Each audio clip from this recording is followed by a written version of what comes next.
Hello students, welcome back. तो चलिए बेटा, आज एक क्वेश्चन का सेशन रखते हैं। तो चलिए बेटा, मैंने एक क्वेश्चन लिख दिया है। Find sum of all integers from 1 to 100 which are divisible by 2। हमें इंटीजर्स का सम फाइंड करना है, वो इंटीजर्स जो 1 से 100 के बीच में आ रहे हैं और साथ में डिविजिबल बाय 2 भी हैं। ठीक है, तो मतलब कहने का ये है कि इवन इंटीजर होने चाहिए 1 से लेके 100 तक के बीच में। ठीक है, इसमें मैंने 1 और 100 को ना इंक्लूड किया है। 1 and 100 आर इंक्लूडेड। ठीक है, तो हम कुछ ऐसे बात कर रहे हैं कि इंटीजर्स होने वाले हैं जिनका सम मुझे फाइंड करना है 2, 4, 6 like this and so on up to 100। ठीक है, तो अगर इनके सम की बात करें बेटा, तो यहाँ से पता लग रहा है कि n जो है n तो 50 आ जाएगा। तो सम आ जाएगा, sum of 50 integers is 50/2 a plus n, मतलब 2 प्लस 100। ठीक है, सो 50 और ये कितना हो जाएगा 102/2, तो ये जाएगा 55। ठीक है, so this is 5050 as 50 is sorry 2550। Okay, ये आ गया बेटा। फिर मैं लिखता हूं कि sum of all integers, find sum of all integers from 1 to 100 which are divisible by 5। मैंने लिख दिया आगे क्वेश्चन कि मुझे उन सारे इंटीजर्स का सम निकालना है जो इंटीजर्स 1 से 100 के बीच में आ रहे हैं और डिविजिबल बाय 5। ठीक है, तो मतलब तुम ये कहना चाह रहे हो कि कुछ इंटीजर्स ऐसे होने चाहिए 5, 10, 15 and so on up to 100, है ना। तो इसके लिए मुझे दिख रहा है कि n जो है वो 20 आ जाएगा बेटा। तो S20 कितना आएगा, 20/2 a प्लस एल, राइट। तो ये 2 10 20 और ये हो गया 105, तो 1050, ये S20 आ गया बच्चे। ठीक है, फिर मैंने एक पार्ट और बनाया, विच आर डिविजिबल बाय 2 और 5। ठीक है, मतलब वो इंटीजर्स का सम फाइंड करना है मुझे जो 2 से डिविजिबल है या फिर 5 से डिविजिबल है। ठीक है, तो 2 से डिविजिबल है या 5 से डिविजिबल है, उसके लिए मुझे क्या करना होगा कि मैं ये देख लूं कि जो 2 से डिविजिबल है, तो 2 से डिविजिबल का सम जो आ रहा था वो 50 आ रहा था, और मैं ये देख लूं जो 5 से डिविजिबल है, तो 5 से डिविजिबल का सम S20 था। ठीक है, बट इसमें तो ऐसे इंटीजर्स का सम भी आ जाएगा जो 5 और 2 दोनों से डिविजिबल हो। ठीक है, तो वो मैं माइनस कर दूंगा। ठीक है, अब ये कौन सा सम है, वो जो 2 और 5 दोनों से डिविजिबल है। ठीक है, तो नाउ मैं ऐसे नंबर्स देख रहा हूं जो नंबर 2 और 5 दोनों से डिविजिबल हो। तो ऐसे नंबर जो non integers which are divisible by 2 and 5 both from 1 to 100। क्या होने वाले हैं बेटा, जैसे 10 हो गया, जैसे 20 हो गया एंड सो ऑन, जैसे 100 हो गया। ठीक है, तो मुझे बताइए यहाँ पे n के लिए क्या आ जाएगा, 10 आ जाएगा। तो बेटा अगर मैं S10 की बात करूँ तो 10/2 a प्लस एल। ठीक है, तो 110/2 55, 55 into 10 is 550। This is S10। Okay, तो बेटा मुझे क्या फाइंड करना है? मुझे तो सम फाइंड करना है, जो जो मुझे ऐसे इंटीजर्स का सम फाइंड करना है जो इंटीजर्स या तो 2 से डिविजिबल है या फिर 5 से डिविजिबल है। तो बताया ना, ये होगा रिक्वायर्ड सम। ठीक है, so therefore required sum is equal to S50 बेटा, S50 2550 plus S20 is 1050 minus S10 is 550। ठीक है, तो कितना आ गया ये? 2550 1050, ये हो गया 3600 माइनस 550, दैट इज 3050। राइट, तो बेटा ये आ गया हमारा रिक्वायर्ड सम। चलिए आगे बात करते हैं। नेक्स्ट बेटा, next is which are neither divisible by 2 nor by 5।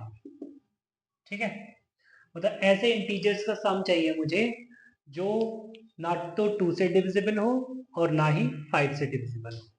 ठीक है, तो मैंने क्या सोचा, मैंने ये सोचा कि टोटल इंटीजर्स का सम निकाल लेता हूँ 1 से लेके 100 तक, फिर उनमें से मैं वो सम माइनस कर देता हूँ जो इंटीजर्स 2 और 5 से डिविजिबल हो। ठीक है, या तो 2 से डिविजिबल हो या 5 से डिविजिबल हो, तो नाइदर का केस बन जाएगा। ठीक है, तो अगर मैं देखूं बेटा, इसका आंसर कुछ इस तरीके से दूंगा। जो रिक्वायर्ड सम होगा वो होगा S100 माइनस दिस इज जो ये आया था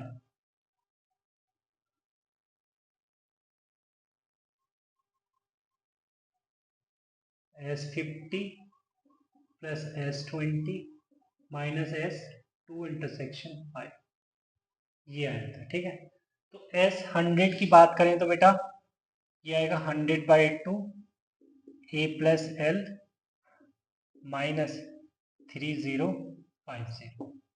ठीक है, तो ये तो 5050 होता है। Sum of first 100 natural numbers is 5050 minus 3050, तो बेटा ये आ जाएगा 2000।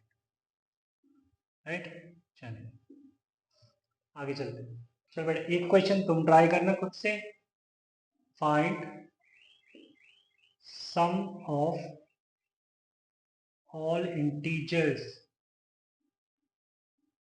From 1 to 100 which are neither divisible by 3 nor by 5। ठीक है, यहाँ पे मैंने क्या लिखा है? Find sum of all integers from 1 to 100 which are neither divisible by 3 nor by 5। ठीक है, तो यहाँ पे मैंने 2 की प्लेस पर 3 रख दिया है। चलिए तो खुद से ट्राई करना।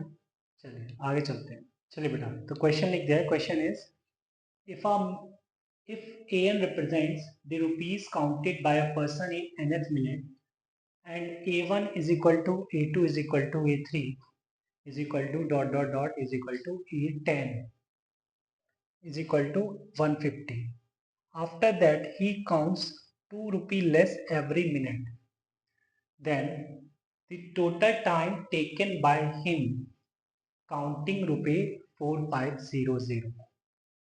सिचुएशन क्या है, फिर से मैं हमारी हिंदी में बता देता हूँ कि भाई ऐसा हो रहा है कि एक पर्सन है। पहले तो हम ये कह रहे हैं कि ए एन किसको रिप्रेजेंट कर रहा है? The rupees counted by a person in nth minute.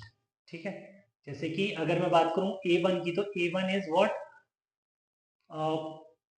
In first minute rupees counted by a person. ठीक है, A1 in first minute rupees counted by a person is A1 and which is equal to 150. A2 is rupees counted by a person in second minute which is also equal to 150. ठीक है, तो इसी तरीके से उस person ने 1 से 10 minute में हर एक मिनट के अंदर उसने 150 रुपीज काउंट किए. ठीक है, अब उसके बाद क्या करता है, बंदे की इफिशियंसी रिड्यूस हो जाती है. अब हर मिनट के बाद मतलब 11th मिनट में वो पर्सन 2 रुपीज लेस काउंट करता है, मतलब 150 से 2 रुपये कम काउंट करेगा, तो 148 काउंट करेगा. फिर 12th मिनट में फिर 2 रुपये कम काउंट करेगा, दैट इज 146 पर आ जाएगा वो. ठीक है, इस तरीके से वो घटता जा रहा है, रुपीज कम काउंट कर रहा है. After each minute he counts 2 rupee less. तो बट उसको टोटल जो रुपीज काउंट करने हैं वो 4500 रुपीज काउंट करने हैं. तो बताइए उसे कितने मिनट लगेंगे इस काम को करने में. ठीक है, यही क्वेश्चन है. तो बेटा मैं देख के रहा हूं कि शुरू के 10 मिनट में वो हर एक मिनट के अंदर 150 रुपीज काउंट करता है. तो इन 10 minutes he will count 1500 rupees, right. तो हम इस बात को लिख लेते हैं, in first 10 minutes a person counts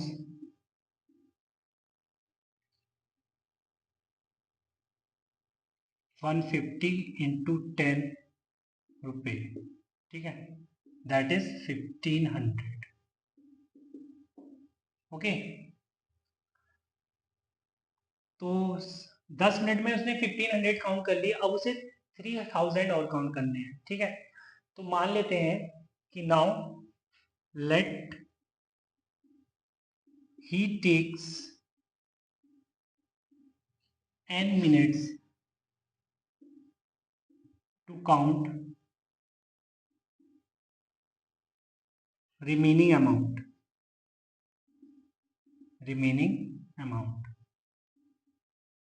that is वो अमाउंट कितना है, 3000. ठीक है, तो अगर वो n मिनट्स मतलब 11th मिनट में वो 148 रुपीज काउंट करेगा, ऐसा क्वेश्चन में दिया है. ठीक है, फिर वो 12th मिनट में 146 काउंट करेगा एंड सो ऑन. ठीक है, बट वो सम टोटल कितना आना चाहिए, 3000 आना चाहिए, राइट बच्चे. तो यहाँ पे अगर वो n मिनट्स ले रहा है तो n/2 2a plus n-1 into d, days -2 is equal to 3000. ठीक है बच्चे, तो यहाँ से 2 से 2 कैंसिल हो गया, तो बचा गया n times 148 minus n plus 1 is equal to 3000. ठीक है, so this is 149. So 149n minus n square is equal to 3000, right? So n square minus 149n plus 300 is equal to 0. ठीक है बच्चे, तो ये एक क्वाड्रेटिक इक्वेशन बन गई है. अब इसको सॉल्व करना है, तो श्रीधराचार्य लगाओ या फिर फैक्टराइज कर लो.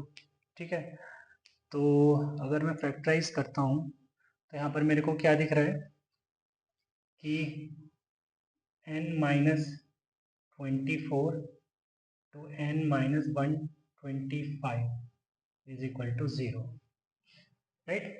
तो यहाँ पर n की दो वैल्यूज आ रही है बेटा, n की दो वैल्यूज आ रही हैं, n इज इक्वल टू 24 और n इज इक्वल टू 125. ठीक है, मतलब ऐसा कह रहे हैं कि अगर n इज इक्वल टू 24 लेता हूँ मैं तब भी सम 3000 हो जाएगा, और n इज इक्वल टू 125 पर भी सम 3000 हो जाएगा.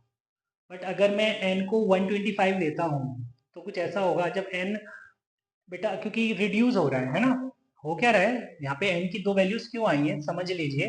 n की दो वैल्यूज इसलिए आई हैं कि जब हम 24th मिनट पर चले जाएंगे, राइट, तो 3000 से ज़्यादा होने लगेगा। 25 मिनट में, 26 मिनट में 3000 से ज़्यादा होने लगेगा। और फिर होगा क्या, एक टाइम पे आके फिर ये जो अमाउंट है ये नेगेटिव में जाने लगेगा। ठीक है, नेगेटिव में जाने लगेगा।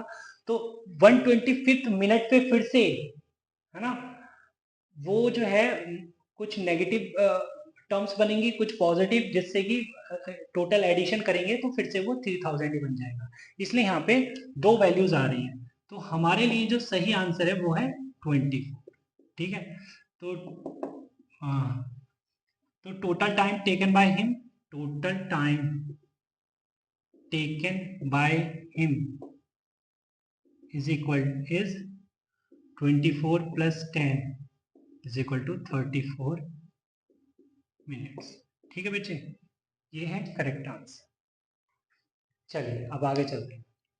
चलिए बेटा, तो क्वेश्चन लिख दिया। Question is, if ratio of sum of n terms of two different APs is 7n plus 1 upon 4n plus 27, then ratio of 11th term, दो डिफरेंट APs का सम का रेशियो हमको गिवन है।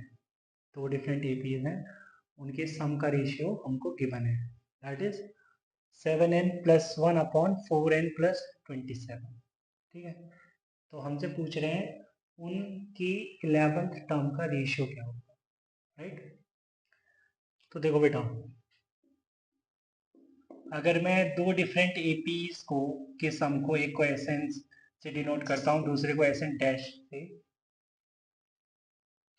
एक को मैंने एसएन से डिनोट कर दिया, दूसरे को एसएन डैश से डिनोट कर दिया, तो ये गिवन है हमको 7n plus 1 upon 4n plus 27, right. But हमें पता है कि एपी के अंदर जो सम होता है वो क्वाड्रेटिक फंक्शन होता है एन में, राइट, वो लीनियर नहीं होता। तो अगर इसकी एक्चुअल फोटो मेरे को देखनी है तो वो कुछ इस तरीके से दिखेगी, 7n² plus n upon 4n² plus 27। अब ये एक्चुअल फोटो आई है एस एन और एस एन डैश के लिए, राइट। अब बेटा एक बात बताओ मुझे, क्या मैं एस एन से T1 बता सकता हूँ? यस। अरे जो S1 होगा वही तो T1 होगा, इसका मतलब फर्स्ट टर्म आ गई इस एपी की, and that is what, n की जगह 1 रखेंगे तो 8 मिल जाएगा। ठीक है, अच्छा इसके साथ में मेरे को इस फर्स्ट एपी का मुझे कॉमन डिफरेंस भी पता लग जाएगा, क्योंकि कॉमन डिफरेंस तो हम जानते हैं ना बेटा। अच्छा, कॉमन डिफरेंस के बारे में अभी नहीं पता, चलिए अभी बता देते हैं।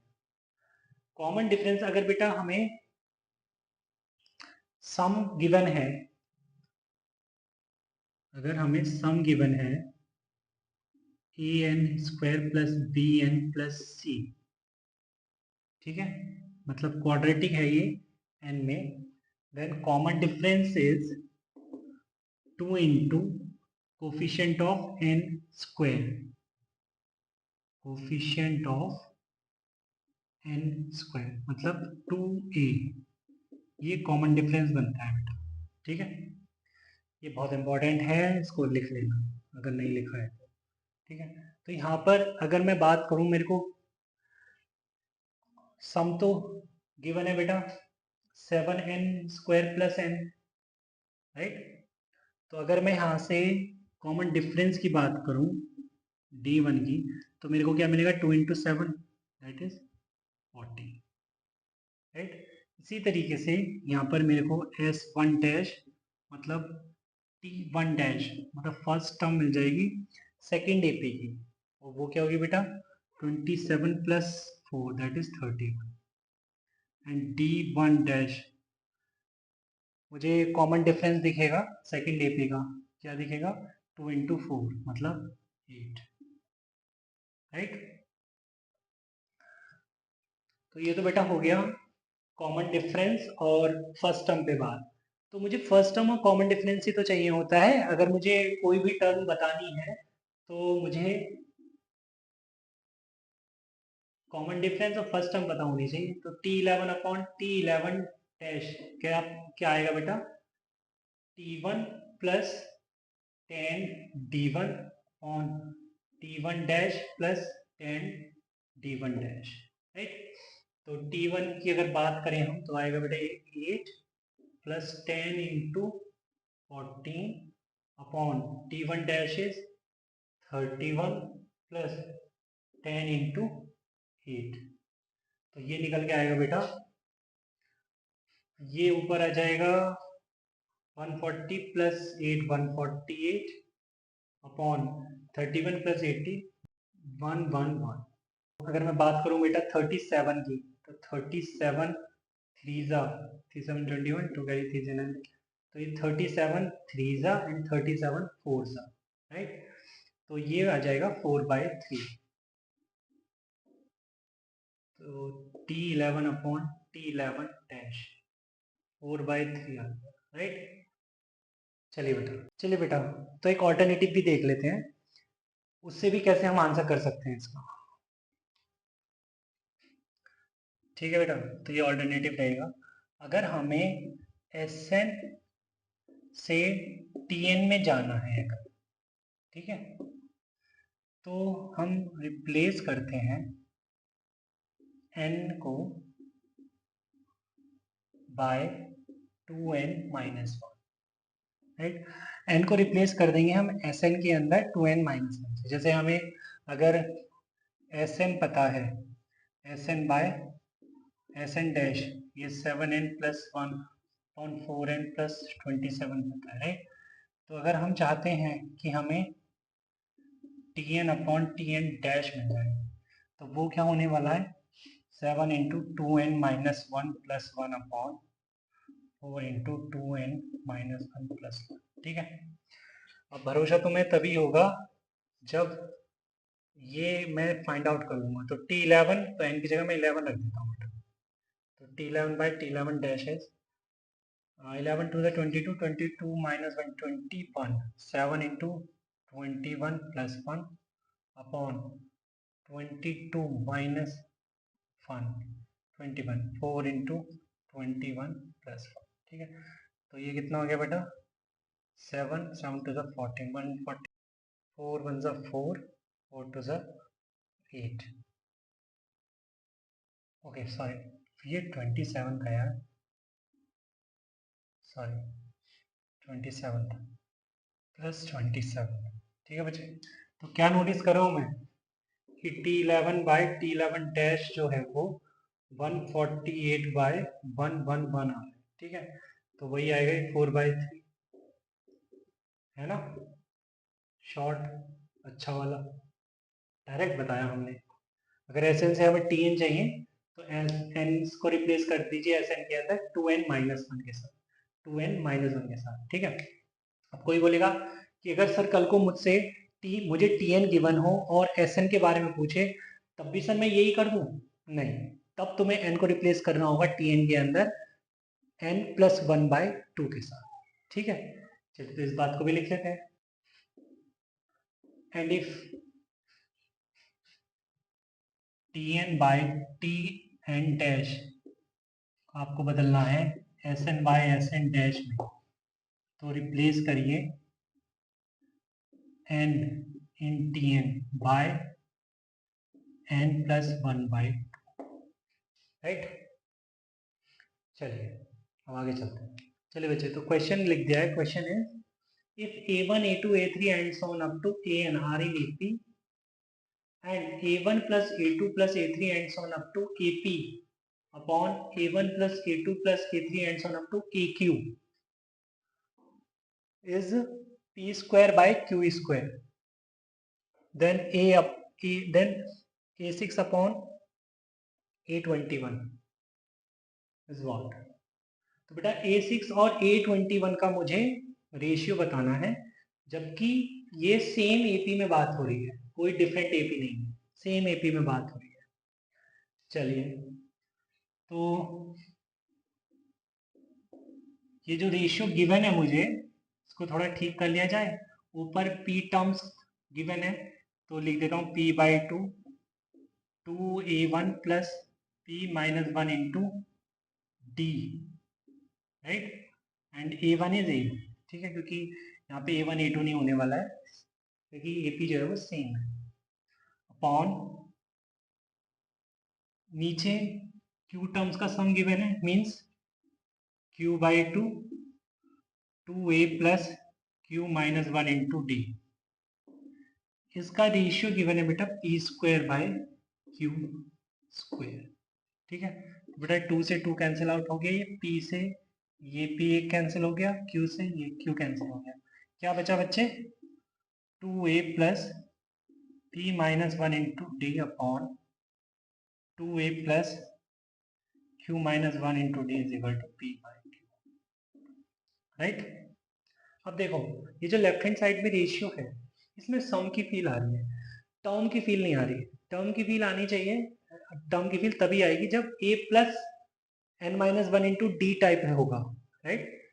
तो अगर मैं 2 से डिवाइड करता हूँ तो ये आएगा a plus p minus 1 by 2 into d upon a plus q minus 1 upon 2 into d is equal to p by q, right. अब देखो a plus n minus 1 into d, जबकि ये n माइनस 1 में किसको बोल रहा हूँ, इसको बोल रहा हूँ, ठीक है। अब हमें क्या चाहिए a6 अपॉन a21, राइट। तो फॉर a6 अपॉन a21 यहाँ पे बेटा ये हमको 5d दिखना, मतलब ये हमको 5 दिखना चाहिए, मतलब p minus 1 by 2 is equal to 5 होना चाहिए। a6 का मतलब है a प्लस 5d ना, तो यहाँ से बेटा p की वैल्यू कितनी आ जाएगी 11, right. And q minus 1 by 2 कितना होना चाहिए 21 चाहिए हमें, तो ये होना चाहिए। अगर हमें डिनोमिनेटर में इधर a21 दिखेगा तो वो कब दिखेगा जब a प्लस 20d दिखेगा, तो q माइनस 1 बाई 2 को मैं किससे रिप्लेस करूंगा 20 से, तो q की वैल्यू कितनी आ जाएगी 41, ठीक है। तो बेटा कहने का मतलब क्या है a plus 5d upon a plus 20d कितना दिखेगा 11 by 41 which is a6 upon a21, right. Answer is 11 by 41। चलिए आगे चलते हैं। चलिए बेटा तो क्वेश्चन लिख दिया है, question is if sum of first p terms of an AP is 0 then find the sum of next q terms of this AP, ठीक है। तो हमको बेटा ये गिवन है कि फर्स्ट p टर्म्स का जो सम है वो है 0, आ रही बात समझ में। एंड अच्छा अगर मैं यहाँ पर ये एज्यूम कर लेता हूँ कि फर्स्ट टर्म a है, यहाँ पे मैं लिख देता हूँ let first term be a and common difference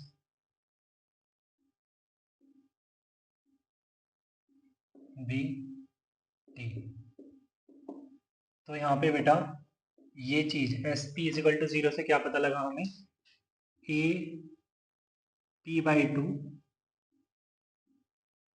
a plus p minus 1 into d is equal to 0, ठीक है। तो p को तो 0 में कर नहीं सकता, means 2a plus p minus 1 into d is equal to 0, ये चीज आ गई, ठीक है। And also sum of next Q terms, then find sum of next Q terms की बात हो रही है। नेक्स्ट क्यू टर्म्स हमें एस क्यू डैश पता करना है, s Q dash, s Q dash का मतलब बेटा कुछ ऐसा है, नेक्स्ट क्यू टर्म्स मतलब देखिए कहानी कुछ ऐसी है कि t1 plus t2 plus t3 and so on up to tp, ये तो हमें पता है, plus tp plus 1 plus tp plus 2 and so on up to tp plus q। तो बेटा ये जो है ये है sum of next Q terms that is S Q dash, और ये क्या था ये था एस पी। ठीक है, तो अगर बात करें तो this is nothing but s p plus q, this whole is s p plus q which is equal to s p plus s Q dash, right? यही तो बनेगा। अब उसमें एस पी प्लस क्यू, तो बेटा ये तो जीरो है, तो यहां से मुझे समझ में आ रहा है कि एस क्यू डैश जो मिलेगा वो एस पी प्लस क्यू ही मिलने वाला है, राइट? तो अब मैं एस पी प्लस क्यू निकालता हूं, s p plus q which is p plus Q by two, two A plus P plus Q minus one into d, right है बच्चे? तो बेटा डी को यहां से रिप्लेस कर दूं मैं, डी तो मुझे पता है क्या आ रहा है, minus of two a minus of p, हाँ सॉरी, यहाँ से बेटा डी आ रहा है निकल के माइनस टू ए अपॉन पी माइनस वन, ठीक है? तो यहाँ से एस पी प्लस क्यू मेरे को क्या दिखेगा, P plus Q by two, two A plus P plus Q minus one, right? तो p plus Q minus one into D, D बच्चे क्या है, माइनस टू ए upon P minus one, minus two ए upon P minus one, right? तो ये आ गया बच्चे, है ना? तो अगर थोड़ा और सिंप्लीफाई करना है तुमको तो कर सकते हो, ये कुछ इस तरीके से दिखेगा, two a, this is p minus one minus q minus q two a minus two a q upon p minus one minus two, right? क्योंकि p माइनस वन से p माइनस वन कैंसिल, ये तो minus two ए से plus two ए cancel हो गया, तो बेटा ये आ गया माइनस, ये अच्छा टू से टू भी कैंसिल हो गया, तो minus a q times p plus q upon p minus one, this is s p plus q and which is equal to what, s Q dash. तो इसको बेटा यहाँ पे हम लिख देते हैं एस क्यू डैश, यही हमारे लिए रिक्वायर्ड सम, राइट? चलिए चलिए बेटा, तो question is if sum of first four terms is 56 and sum of last four terms is 112 and also first term is 11, find number of terms in this AP। देखिए बेटा last question में जो हमने S Q dash का answer किया था ना, उसमें ए इन्वॉल्व था, तो ए अगर गिवन नहीं है ना, तो हम ए में आंसर दें या डी में आंसर दें कोई फर्क नहीं पड़ता, ठीक है? ओके, अगर ए गिवन होगा तो ए की जगह वैल्यू पुट हो जाएगी। तो यहाँ पे अचानक से याद ए को देखकर आ गया, यहाँ पे लिखा था ना ऑल्सो फर्स्ट टर्म इज 11, वहां पे फर्स्ट टर्म की बात नहीं हुई थी, मैंने एज्यूम किया था। चलिए, तो पूछ के रहे यहाँ पे find number of terms in this AP, तो इस एपी के अंदर नंबर ऑफ टर्म्स कितनी होने वाली है? अगर फर्स्ट फोर टर्म्स का सम 56 है और लास्ट फोर टर्म्स का सम 11 है और फर्स्ट टर्म हमको गिवन है, that is first term is sorry last four terms का सम 112 है और फर्स्ट टर्म हमको 11 गिवन है, राइट बच्चे? ये 11 गिवन है। तो क्वेश्चन कुछ इस तरीके से है, हियर लिख देता हूँ, here a is equal to 11, है ना? ऑल्सो फर्स्ट फोर टर्म्स मैं लिख सकता हूँ a plus D plus A plus two D plus A plus three D, ठीक है? वो हो गई 56।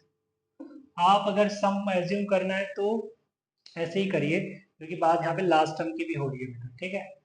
तो ये हो जाएगा बेटा 4a प्लस 6d इज 56, यहाँ पर a कितना है, 11 है, तो 6d आ गया बेटा 56 माइनस 11 फोर ज़ा 44, राइट?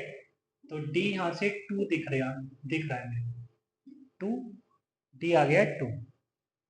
ऑल्सो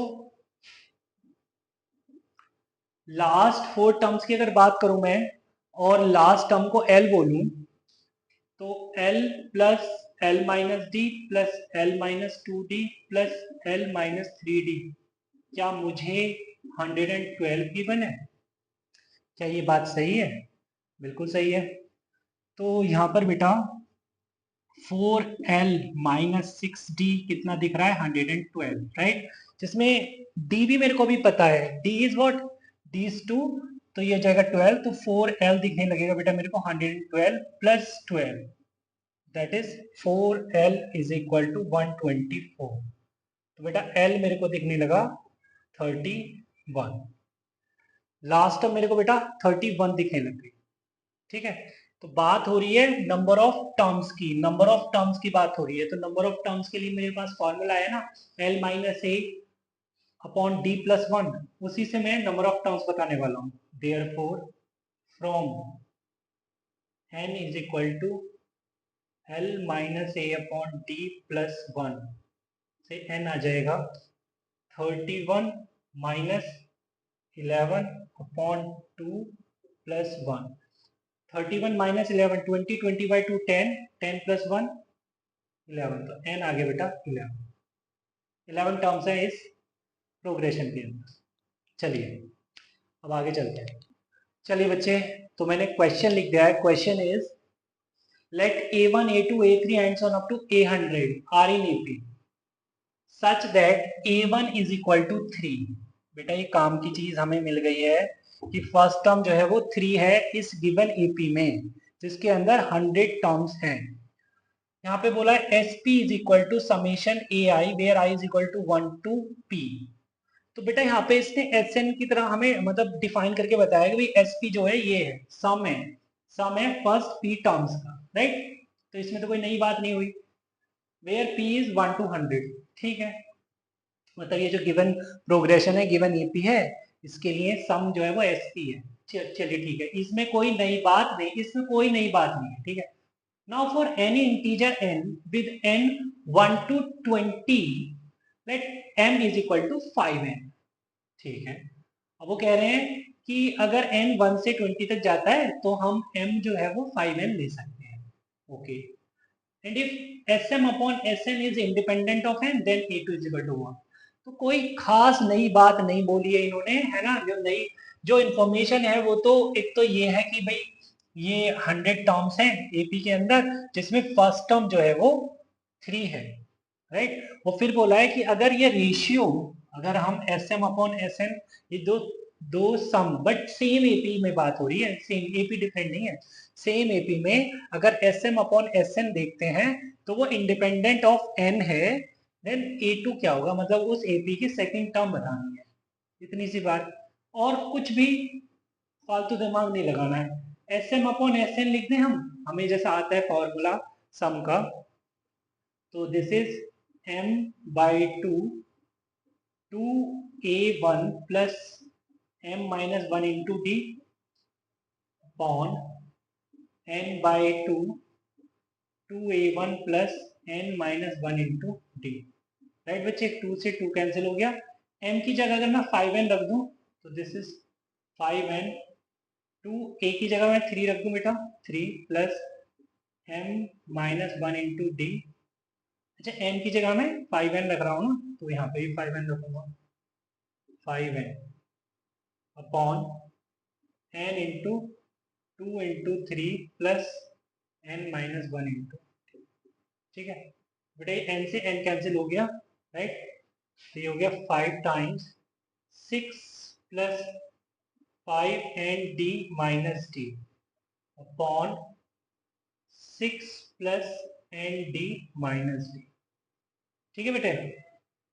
और थोड़ा सा ठीक ढंग से कर लें इसको, s m upon s n को, तो ये हो जाएगा 5 times 6 minus d plus 5 n d upon 6 minus d plus n d. ऐसा मैंने क्यों लिखा?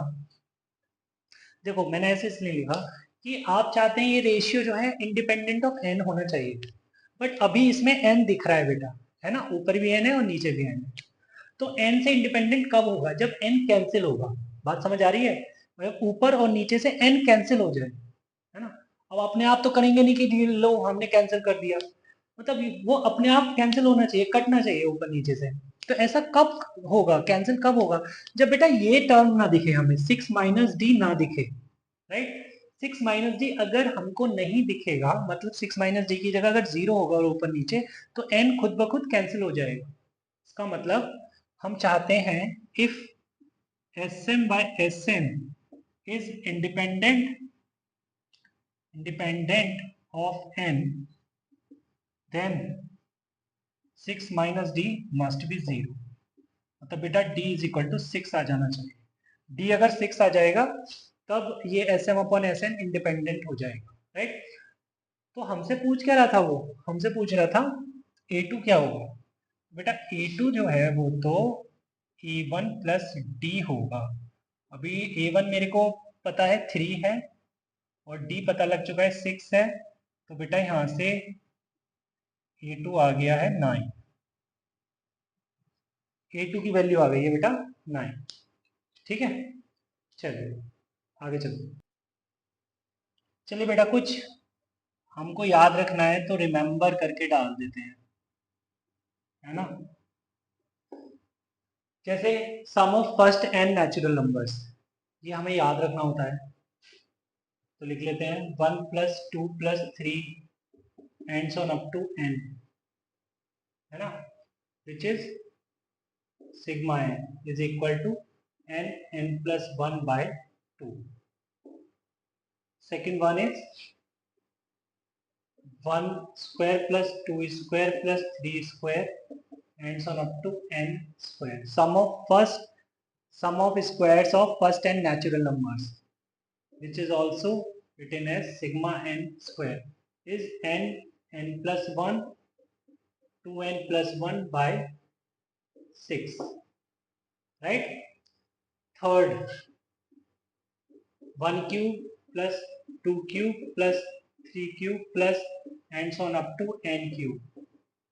Sum of cubes of first n natural numbers is sigma n cube, is n plus 1 by 2 का होल स्क्वायर, राइट। अच्छा, एक चीज और, sum of first even and natural numbers की अगर बात करें तो 2 plus 4 plus 6 and so on up to that is 2n, okay, which is also what, sigma 2n, where n is equal to 1 to n is n plus 1। तो समझ आ रहा था, यहाँ से 2 कॉमन ले लेंगे तो sigma n is n plus 1 by 2, 2 से 2 कैंसिल हो जाएगा, n प्लस 1 बन जाएगा। Fifth, 1 plus 3 plus 5 plus and so on up to 2n minus 1। This is sum of first and odd natural numbers. This is sum of first and odd natural numbers. This is also written as sigma 2n minus 1, where n is equal to 1 to n is n square। Okay, चलिए तो बेटा ये याद रखेंगे हम। चलिए तो आज की क्लास हम यहीं तक रखते हैं, मिलते हैं नेक्स्ट क्लास में, तब तक के लिए बाय बाय, टेक केयर।